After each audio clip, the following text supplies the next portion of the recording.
Welcome back to Beyond the 529.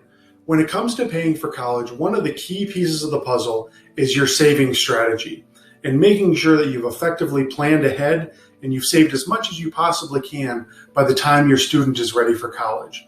When it comes to saving, there are a lot of different options that you can choose from, but two of the most common are a 529 savings plan and Roth IRAs. Today is the second video in my series of whether or not you should be using a 529 or a Roth IRA to save for your student's education.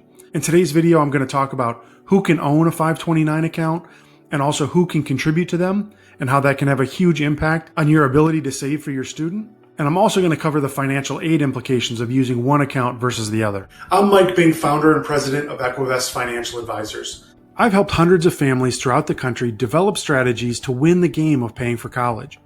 I can help your student pick the right schools to get as much free money as possible, maximize your family's finances to get more financial aid and scholarships, minimize your student loan debt by picking the right student loans, and pay for college as efficiently as possible to lower your costs by thousands of dollars, all while protecting your family's retirement.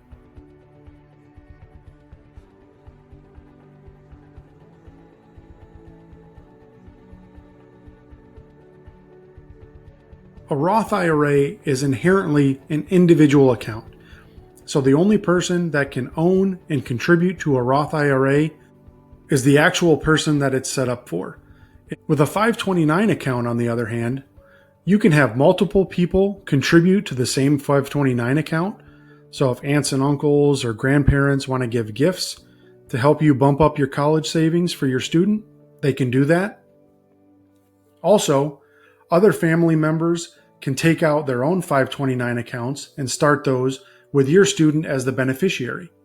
So the 529 plan is quite a bit more flexible and offers a lot of different options when it comes to who can contribute. Now let's take a look at the financial aid impact between using either one of these accounts. For a Roth IRA, assets are not going to be reported on the FAFSA. And again, the FAFSA is simply the free application for federal student aid.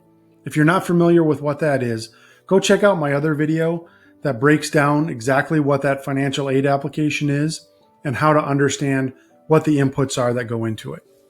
Even though assets are not reported on the FAFSA, it's key to understand that any assets you hold in a Roth IRA will be reported on other financial aid applications. Most people are familiar with the FAFSA and do not realize that there are other financial aid applications schools use to determine how much financial needs students are going to have. So this is where you need to be really careful as a parent when you're doing your planning. If you've established your family's EFC based on the FAFSA approach, but most of the schools that your student is interested in going to use other financial aid applications, that estimate is going to be way off. Because Roth IRA assets are not considered on the FAFSA application, they're counted as untaxed income for the student if you use those assets to pay for school during the year. So again, this requires careful planning to make sure that you don't get yourself into a situation where you've increased your student's tax bill and potentially jeopardized future financial aid. The financial aid impact of a 529 account is that assets are reported on all financial aid applications. And because those 529 assets are reported on the financial aid applications, ultimately those assets will reduce a family's financial need. However, as long as those assets are used to pay for qualified educational expenses, they do not get counted as income towards the student, like the assets from a Roth IRA would. So the question always comes down to, which vehicle is best to save for your student's college education? Ultimately, which is best for your family and for your student is going to be based on a lot of factors that are unique and specific to your family. But it's important to remember that with a Roth IRA, it requires very careful planning to avoid tax issues, and you've got to make sure that you understand the schools that your student has on their list. Because you might be thinking that Roth IRA assets are not going to be considered when it comes to financial aid. But again, if those schools on your student's list happen to use those other aid applications, then Roth assets will definitely be considered and can impact how much financial need you could have at those schools.